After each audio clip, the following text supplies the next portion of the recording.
Hi everyone, Shark the Tank Tano here, the internet's sleepiest music nerd, and it's time for a review of this new self-titled Spirit Possession album. This is the debut full-length LP of this Portland-based metal duo. Their particular sound grabbed my attention earlier this year when I heard a few teasers for this LP back in May and June. Spirit Possession plays a brand of black metal that feels deeply in touch with the genre's roots, and I don't simply mean the 90s stuff like a Dark Throne or a Mayhem, something like that. Think more the inception point of the genre, where the earliest bands showcased an obvious love for heavy metal and thrash metal on their spiked gauntlets. So while the 7 tracks on this record do feel like a bit of a throwback, Spirit Possession also gets a little anachronistic with it. There are characteristics of this album that remind me of the early work of, let's say, Bathory, but everything on this record, from the vocals to the riffs, in comparison feels way more aggressive and out of control. The super shrill guitar tone, which the bass does take the edge off of slightly by melting into it, thumping drums, and bestial lead vocals that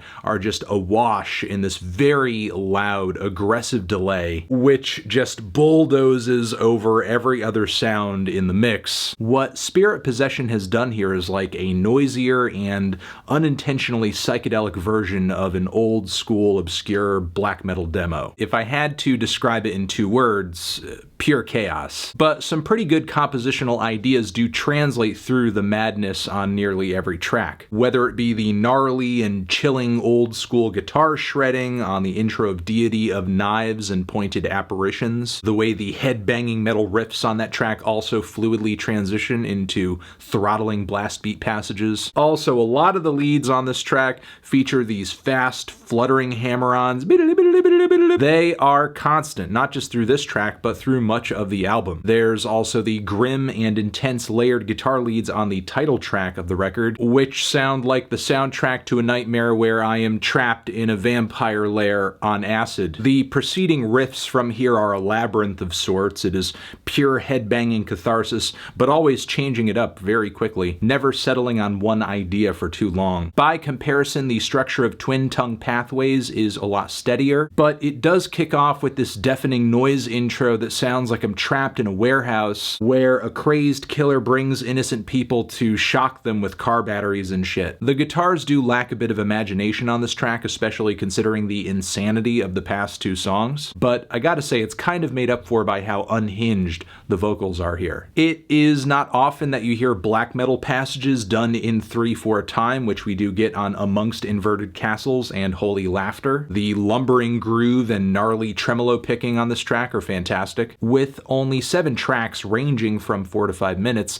it's a pretty no BS album, but the downside of that is there is very little in terms of versatility on this thing, which is unfortunate because it does seem like the talent is there to write some incredible and dynamic intros, outros, builds, or bridges. For example, the cool little acoustic interlude on the outro track and the synths that back that up, that's a pretty interesting moment. Something I wish there was a bit more of on the record: space, texture, atmosphere. But instead of doing that, the band kind of opts for a listening experience that's a lot more like a being dragged into and out of hell at top speed in like 30 minutes or so, with no pit stops, which I think could have been a more enjoyable or even more intense experience if it were just a bit more nuanced, because after a while the uninterrupted extremity does get a little numbing. It's a testament to the duo's raw talent that they're still able to deliver engaging moments and ideas on each song, like the demented and kind of slow harmonious breakdown with wailing tremolo layers on Swallowing Throne, or what sounds like really speedy 30-second note hi-hats on the intro section of the closing track, a groove that you don't often get on a black metal record, but the duo totally makes it work. While I did walk away from this Spirit Possession album wanting a bit more, it's a pretty sick debut with a lot of thrilling and explosive performances on it. Really a disorienting assault on the ears and a truly unforgiving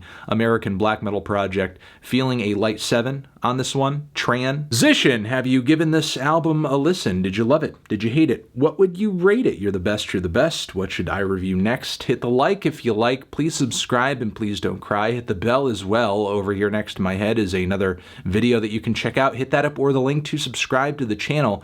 Anthony Fantano, Spirit Possession, forever.